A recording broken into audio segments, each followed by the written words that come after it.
répondre à cette question au niveau de l'entourage? Oui, non, le chef de l'État aux commandes de notre pays, vous avez suivi son dernier discours le 31 décembre 2024. Fin d'année. À plusieurs reprises, il a utilisé l'expression « j'y veillerai ». Oui. J'y veillerai. Oui.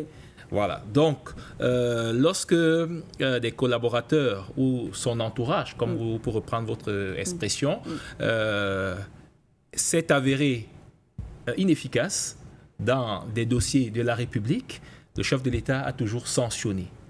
Ce n'est pas parce qu'il ne sanctionne pas au rythme attendu par certains leaders politiques qu'il ne le fait pas.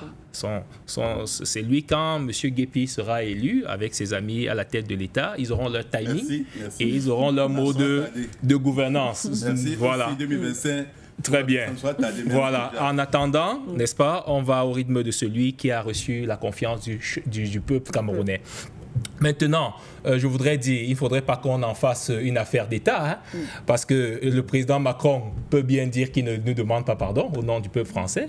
Il peut dire que, écoutez, voilà, donc parce que M. Guépi fait une sortie de piste, il pense que c'est une opportunité de chantage pour à l'État de la France. Hein. Non, le président Macron aurait même pu dire qu'il ne reçoit pas le rapport. Je ne pense pas mais justement, est-ce que la diplomatie a pesé tient toujours, justement? Voilà, non, je suis au niveau du camp français, donc je veux dire qu'en réalité, même si le pardon arrive et que des réparations sont faites, ça ne va pas changer pour autant les réalités de notre pays, sur le plan de la modernité de notre pays, du développement, de la conscience professionnelle des gens qui sont aux affaires, parce que justement, il y a un souci d'équité, un souci de patriotisme, nous le répétons ici, nous le réitérons. Quand on aime son pays, on n'a pas besoin d'appartenir à un bord politique pour travailler à sa prospérité et à la redistribution équitable de la richesse. Ça doit être compris clairement. Ça ne dépend pas d'un rapport que la France aurait validé ou pas. Tout à fait. Donc là, nous sommes en train de vouloir réconcilier deux peuples. Je dis encore que ce n'est pas une affaire seulement du Cameroun. Nous devons nous réconcilier avec le peuple français.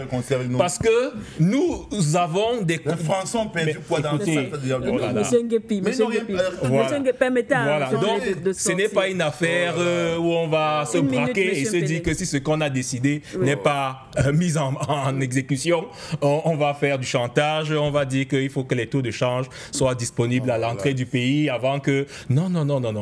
Ça, c'est... Je comprends que ça peut venir d'un élan de colère et justement de révolte, ce qui est normal au regard de ce que nous avons subi. Mais les vrais enjeux de notre pays sont ailleurs. Et le Cameroun a besoin de tous ses fils. Voilà pourquoi le président a rappelé lors de son discours qu'il va travailler à ce que l'unité et l'indivisibilité du Cameroun ne souffrent de rien. Parce que nous en avons besoin pour aller plus loin. Et qui mieux que le président Paul Biya, qui connaît mieux cette histoire coloniale, qui connaît les enjeux pour la force de l'expérience, dont il est investi. Qui mieux que lui pour faire face dans les prochaines années à une meilleure indépendance politique et économique de notre pays? Merci. Nous ne voyons pas. Merci.